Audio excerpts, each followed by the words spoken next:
But now she's beginning to see the sacrifice she's making because of what she's able to achieve. So you have to have a personal sacrifice that you're willing to take to achieve what you want. Does anyone know Cristiano Ronaldo? That's why he's the best in the world. Because he goes an extra mile to make himself better. I'm from the Blick family. Some of you may have heard of the Blick family. My aunt, Maggie, she is from Gayaza. So you may have heard from her, or you would have seen her come at school. I studied at St. Mary's College, Kisubi. I think you... From Kisubi? From Kisubi. And which house were you in? Yeah, I was also in Lodell. And you? Mugwanya, down there. Yeah, okay. So I studied at St. Mary's College, Kisubi. I was one of the people who introduced rugby there many years ago in the 1991. And I have a sporting background. My father was a sportsman. He was best known for motocross. I don't know if that's motocross or motor rallying with his brother, Arthur. My dad's brother studied in Namilyango. Anyone from Namilyango here? No, but you've been to Namilyango College, I guess, or you have friends from Namilyango. And then my mom was in Namagunga, and she played hockey for Uganda. She was the captain once upon a time, and she was an ambassador of Uganda to Germany and the Vatican. My dad was a veterinary doctor. And then we are part of that family. And there are many Blicks that you may know. That I am William. My career in the Uganda Olympic Committee on the sports fraternity. In 1993, I was Rugby Player of the Year when I was at St. Mary's College, Kisubi. I represented Uganda. I was president of the Rugby Union. And I made my way to the Olympic Committee, where I started my career in 2000, I think, and 9 and 10, up to 2018, when I was elected to the International Olympic Committee. That's the highest organ for sport in the world, and all international federations such as football, athletics, swimming, volleyball are affiliated to the International Olympic Committee. So by profession, I studied business management, University of Hull in the UK. In Uganda, I'm a sports consultant. I'm into farming, and we have a number of real estate projects that we do. So that's me as an individual. But most importantly, I have kids. I have 3 kids. My daughter is 16. I don't know if you've heard of her. Her name is Isabella. She was a motocross champion for Africa. And now she's playing football for the Uganda Cranes under 16. And she scored a goal against, I think it was Botswana in Turkey at the UEFA under 16 tournament a month ago. My young son, William, is in Italy in an academy, football academy. And I have a very small daughter. She's 5. She studies at the French school. But I'm just here to talk and motivate you on why I think sport is good for you to be able to use, not just to help you with your health, but also it can contribute to your interpersonal skills. It allows you to be able to communicate, teamwork, friendship, respect. Sport has so many good values. And some of the values of the Olympic movement are friendship and respect. I think you may have come across them. We have been doing a number of schools Olympic debates. I don't know if any of you have attended any of them that have been happening at James, Cambridge. We've been having schools from all over Uganda, and they've been coming to debate Olympic values. I don't know if any of you attended or if any of you heard of them. I know Kisubi was there. Gayaza has been there because Maggie Kigozi came to one of those functions at James, and Gayaza was there. So we do a lot to try and promote sport. And I'm very happy to see all of you here being associated with the Olympic brand, the Olympic movement. And I just want to hear from some of you, and then you can ask me some questions, and then I can be able to answer them so that we make it interactive, so that I can zero down on areas that you think are important or that you would like to ask questions about. I sit on the body for the Olympic Committee, which is called Brisbane 2032. So we organize big international events. So we're currently preparing for the Olympic Games in 2032 in Brisbane. Does anyone know where Brisbane is? Australia. Okay, it's at the Gold Coast. So the Olympic Games will take place in 2032. So I've worked on a number of organizing committees for major games, such as the Islamic Games, which were in Turkey in 2019. I've just come back from Ghana, where I was working with the Ministry of Youth and Sport in Ghana to organize the African Games. So the Olympic movement has enabled me to develop a competency in managing international events. And I travel all over the world to oversee multi-discipline events like the Olympic Games. Does anyone know when the next Olympic Games are? In France, that's Paris 2024. Okay. I think you need to just manage your time. The most important thing is time management and being able to have your schoolwork take priority. But because I was a sportsman and I had a sportsman mentality, I used to do things on time and quickly. I would never leave anything until the next day, to the next week. And even now, the way I am, because I do a multitude of different things, I never put off anything for tomorrow. I always do what I have to do today. And I make sure I do it today. If you leave it for the next day or another day, things pile up.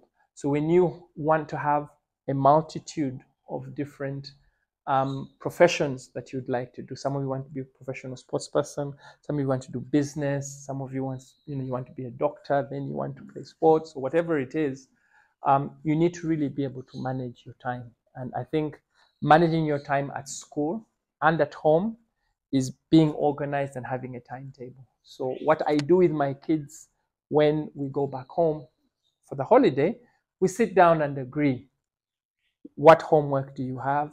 What work do we need to do? What is your timetable for sports?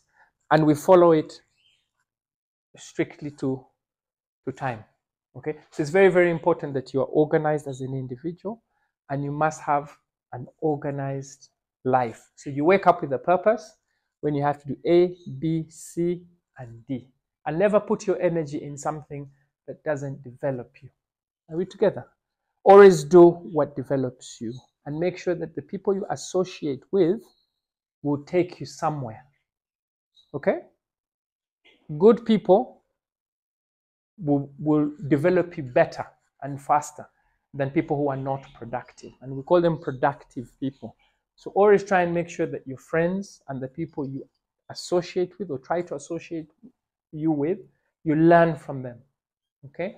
You have to learn from them. You have to be inspired by them. And you have to lead a productive life. In other words, you have to achieve things all the time. You wake up every day. What can you achieve? How can you grow? How can you have an impact? Okay, we call it an impact. You as an individual, what impact do you have on people around you? So it's really being organized and making sure that you know what you want to do and when you have to do it, and never put anything off for another day, because it accumulates, and then you find that if you have a lot of things that you want to do, you're not able to accomplish them. So it's always good to write down, what are your targets for the holiday? Maybe what are your targets when you're back in school? And make sure you have a plan to accomplish those targets. So my work is obviously my priority. So most of the time I'm not here. So I travel quite a lot. But when I'm here, the things that I need to prioritize and do, I can only do when I have the time. So it's really about setting priorities. I have so many things I'd like to do, but I zero down on what I can accomplish with my time and my ability, but only concentrate on what develops you as an individual. Okay, we tend to want to take on too many things to please people. The world is not about pleasing anybody. It's about making sure you do what is right for you. For me, it's for me and my family, and I put my family priority. So I sometimes do things for my kids before I do for myself. But because you're younger, it is for yourself that you must make sure that you prioritize what you need to do. Okay? So it's about prioritizing things. And don't do things that don't develop you. Okay? Don't do things that take away from you. In my life, I do things for free, which is called charitable. Okay? So it doesn't mean that you don't do things where you won't get any money or anything. You can do charitable things, and I do quite a bit of charitable work. Some of the work I did initially for the Olympic Committee and sports was volunteering. It was my own time. Okay? So you have to choose what you do as a volunteer, so you can give up your time, and you have to concentrate on what builds you as an individual. And that's what's really priority in your lives. I think what you need to do, and I'll just tell you a very small story, why I changed my kids from motocross to football. I'll tell you that. Volleyball has opportunities for you to get scholarships, and you go and study in the US and in Europe, in Italy, in France. You can get good scholarships. You go and study and they pay for your tuition. And on top of that, you are able to earn money while you're at university. Okay? So those opportunities are there. And that's what I said, that only choose to do what can develop you. And I'm just going to tell you a very small story about my kids and the decision I made for them because of their best interest. Is that okay? Can I just tell you that? It will take me a few minutes. So my daughter Isabella and William used to be motocross champions because they're now family. Okay? And they were the best in the country, in the region, and my daughter was the best in Africa. After COVID, before COVID actually, when my son was in Aga Khan, he was noticed to be very athletic when he was playing football by Edgar's Youth Academy, who were doing the coaching for football for Aga Khan. And so the coach came and asked me and said, this boy is very good. He's very athletic. He's very strong. Why don't you put him in football? I said, oh, but you know, we're in a family sport and this and this. And I went away and didn't really think much of it. But he kept playing. And then one of the parents came to me and said, I honestly think your son is very talented. Why don't you put him in football? And I said, oh, okay, you know, but the family is in motocross and that's what we want. We left it.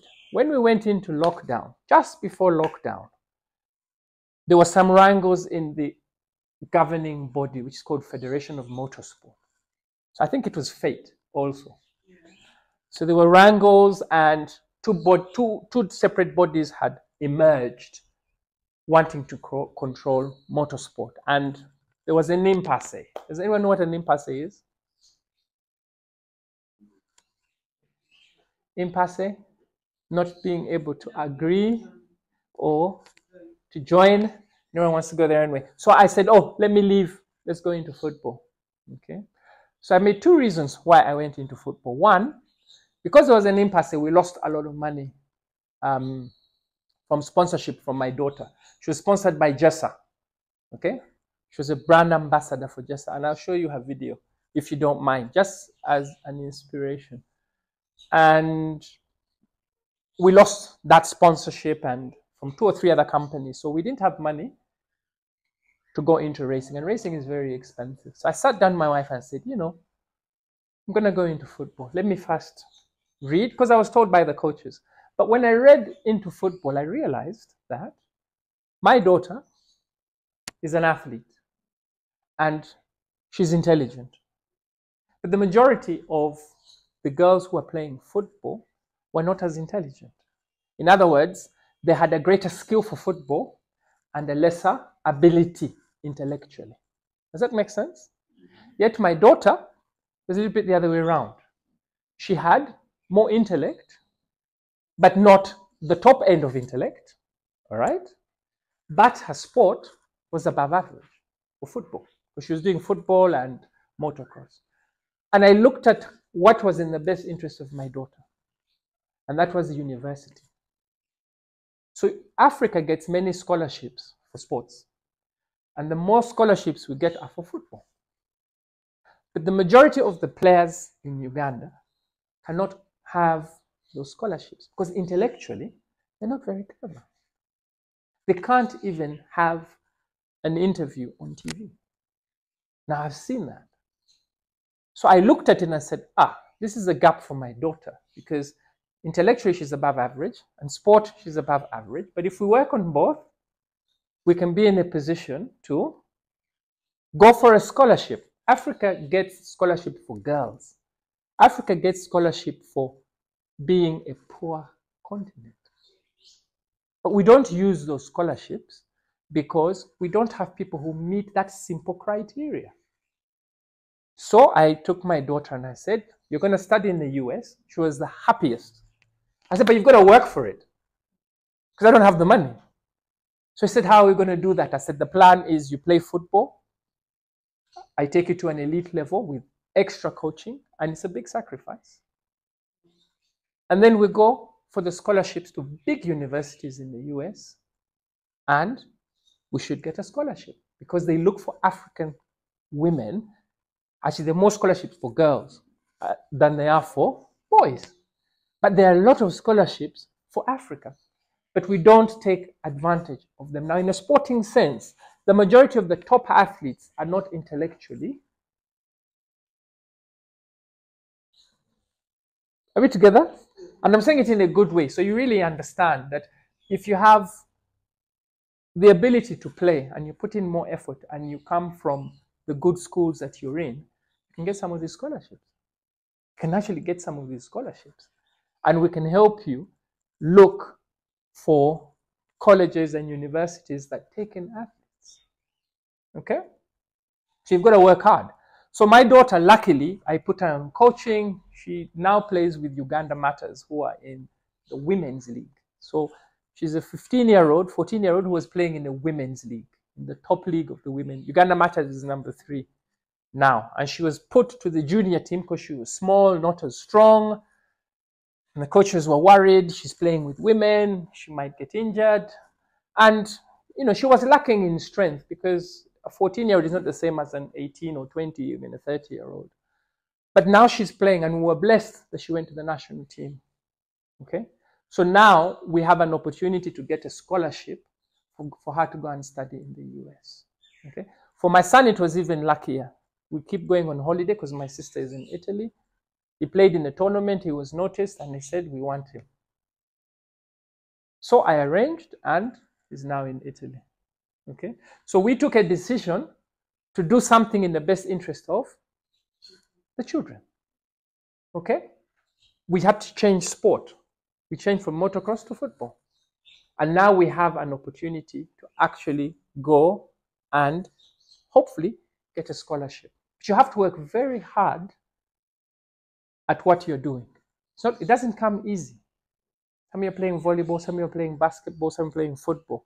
It doesn't come easy. There are a lot of sacrifices. So my daughter reads until very late at night because every single day when I pick her from school, I take her home. She has a very small snack, and at 4 o'clock, 4 to 7, she's on the field practicing with women football. She goes back home, dinner, studies for 2 to 3 hours, sleeps, wake up. We've been doing that continuously for 2 to 3 years. So you have to have an ability to sacrifice what you want to do. Doesn't watch as much TV. She's always complaining, Daddy, I'm not watching TV. We take her phone away. At times, she doesn't want to talk to us because she doesn't have a phone. Doesn't go out. Oh, Daddy, I don't sleep on the weekend. Every Saturday, every Sunday, we go, we run, we go to the gym, we do this and that. So you have to have a personal sacrifice that you're willing to take to achieve what you want. She wants to go to a good school, like all of you. All of you want to go and study in the US or in the UK, but your parents may not be able to afford it because it costs $70,000, $80,000, $90,000 for you to go and study in those universities abroad. So you either use your ability to get a scholarship intellectually, or you use sport, or if you're lucky, government can sponsor you. But if it's your parents paying, it's another story. So I had to compromise with my daughter and I say, you want to go? This is the only way. This is the only way we can do it together. And we had an agreement. Okay? So you have to see what do you want and what's the best way you're able to get that. So the question is, there are opportunities in volleyball for college and for university. You just have to see which university, which college plays volleyball, basketball, football, and then you work backwards. Okay? But the scholarships are there. The opportunities are there. But when you're going to Europe, they take people who are intellectually apt. You understand the word apt? Intellectually apt is what they want. They don't want you to be a genius. No. But they want you to be able to play the game. And an African child at the age of 10, 11, 12, 13, 14 is stronger, faster, more agile than a white child at the same age. So you have an opportunity, if you really believe in yourself, talk to your parents, come up with a plan, and you can always come for advice. But the opportunities are actually there. But your parents have to believe in it.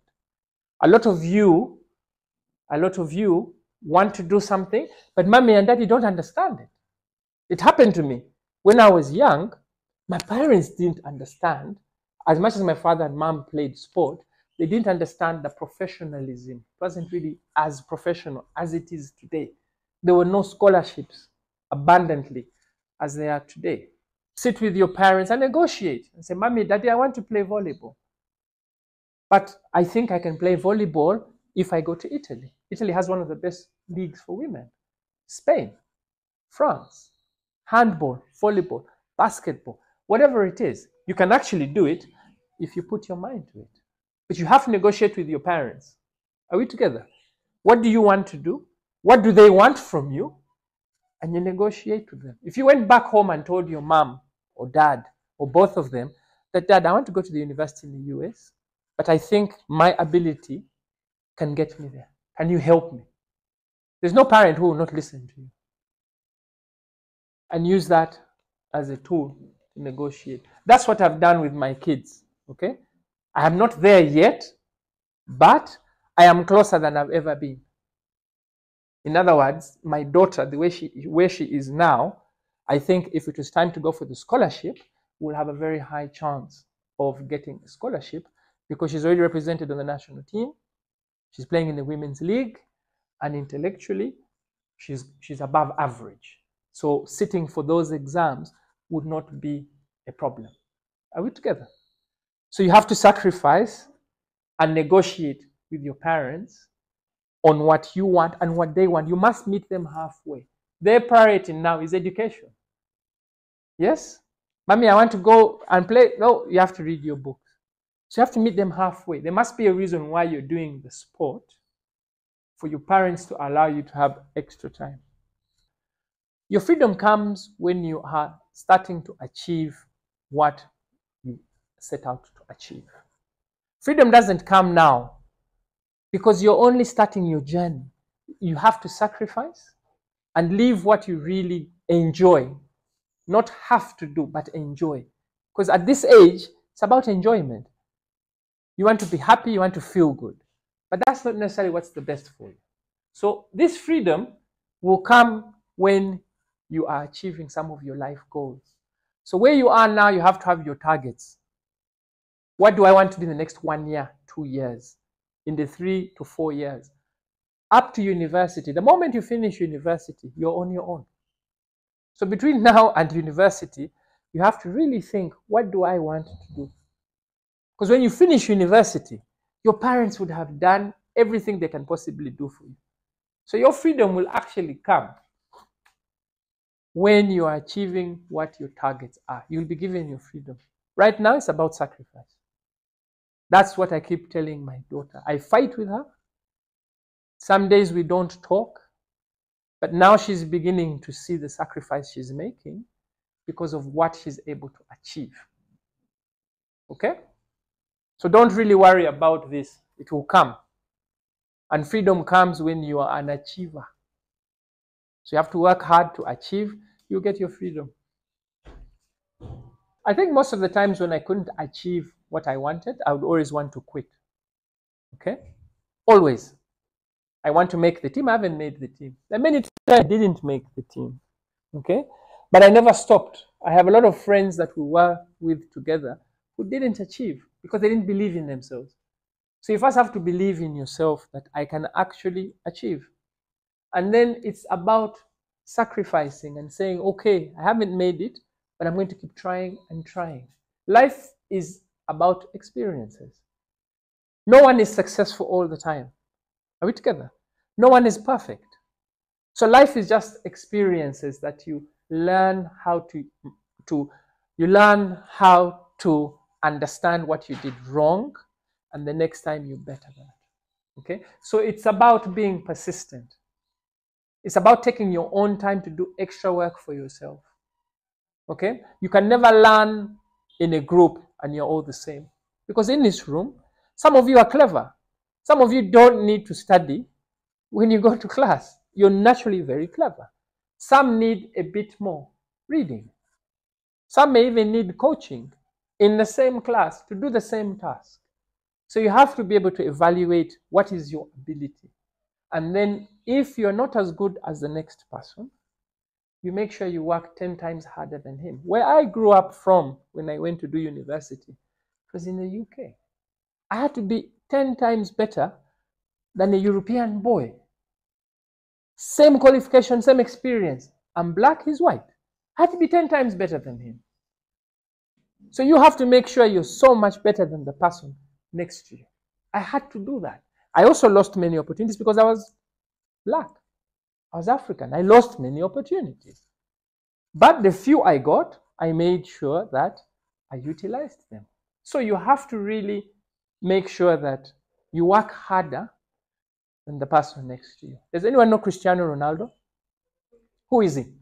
Who is he?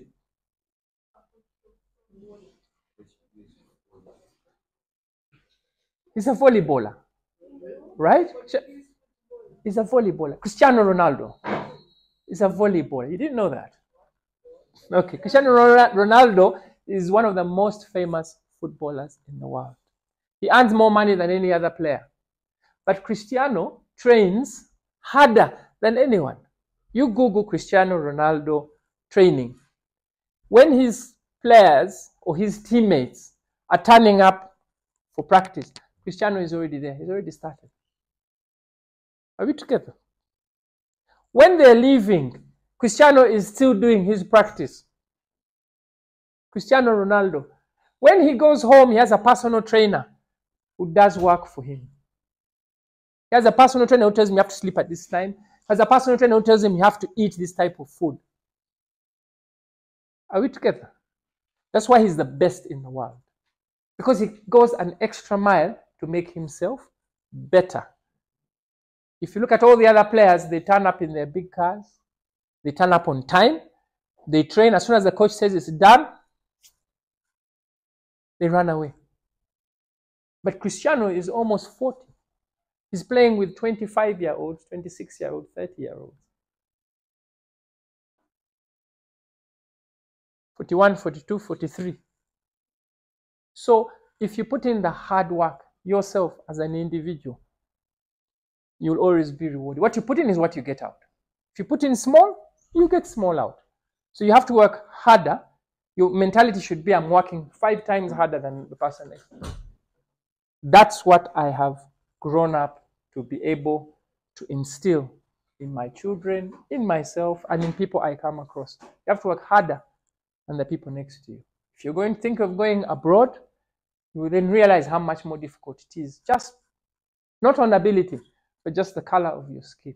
So you have to be able to work harder than the people around you. Put in more effort.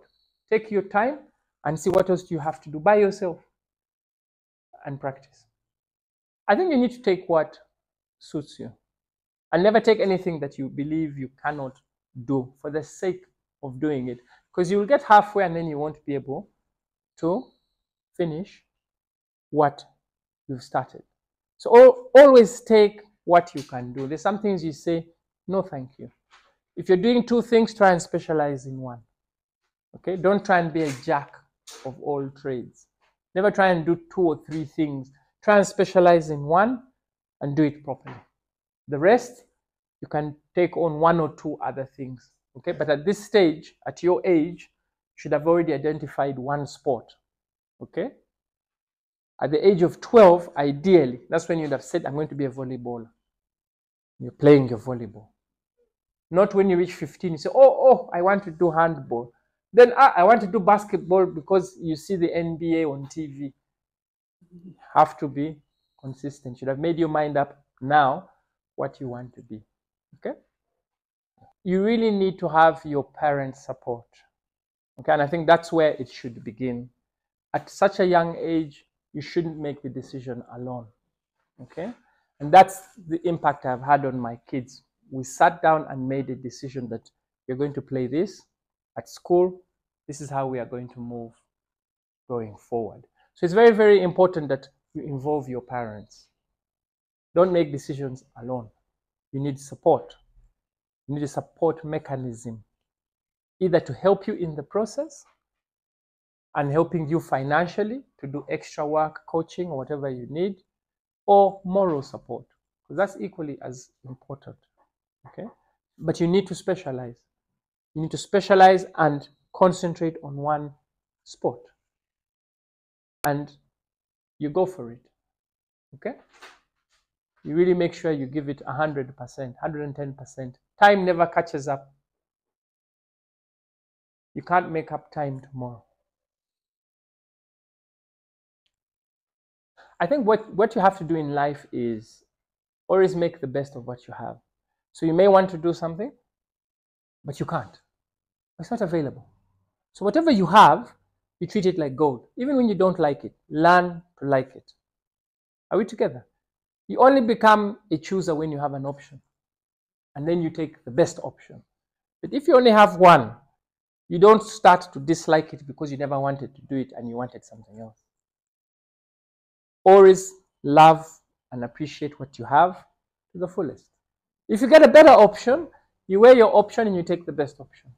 But don't get stuck in, I don't like this job, it's the only job I have, because you begin to perform negatively. A negative mind produces negative results subconsciously, without you knowing. If you wake up and you're negative, you have a negative effect. So you have to have a positive mind in whatever you're doing. Okay?